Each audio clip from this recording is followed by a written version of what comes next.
নমো বিষ্ণুপাদায় কৃষ্ণপৃষ্ঠায় ভূতলে শ্রীমতে জয় পতাকা স্বামিনীতি নামিনে নমো আচার্যপাদায় নিতাই কৃপা পদায়িনে গৌরকথা ধামোদয় নগর গামতারিণে নমো বিষ্ণুপাদায় কৃষ্ণপৃষ্ঠায় ভূতলে শ্রীমতে ভক্তিবেদান্ত স্বামিনীতি নামিনে নমস্তে শাশ্বতে দেবে গৌরবাণী প্রচারিণে নির্বিশেষ শূন্যবাদী পাশ্চাত্য দেশ তারিণে শ্রীমদ্ ভগবদ্গীতার দ্বিতীয় অধ্যায় সাংখ্যযোগের ৬৬ নম্বর শ্লোক। ন অস্তি বুদ্ধি অযুক্তস্য ন চ অযুক্তস্য ভাবনা ন চ ভাবয়ত শান্তি অশান্তস্য কুত সুখম।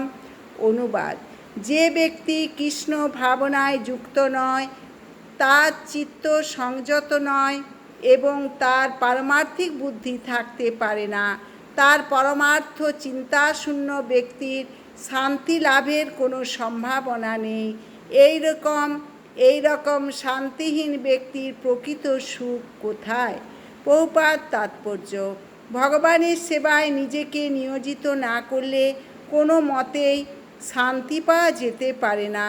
ভগবান নিজেই পঞ্চম অধ্যায়ে 5:29 প্রতিপন্ন করেছেন যে যখন কেউ হৃদয়ঙ্গম করতে পারে কৃষ্ণই হচ্ছে সমস্ত যজ্ঞ তপস্যার একমাত্র ভোক্তা, তিনিই সমস্ত বিশ্ব চরাচরের অধীশ্বর এবং তিনিই সমস্ত জীবের প্রকৃত শুভাকাঙ্ক্ষী বন্ধু, তবেই সে প্রকৃত শান্তি লাভ করতে পারে।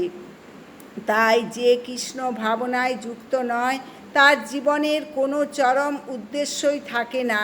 জীবনের চরম উদ্দেশ্য কী তা না জানাই তার সমগ্র অশান্তির কারণ। কিন্তু কেউ যখন বুঝতে পারে শ্রীকৃষ্ণই হচ্ছেন পরম ভোক্তা, অধীশ্বর ও সর্বভূতের পরম সুহৃদ, তখন তার মন শ্রীকৃষ্ণের সেবায় একাগ্র হয়ে ওঠে এবং তার ফলে সে প্রকৃত শান্তি লাভ করে।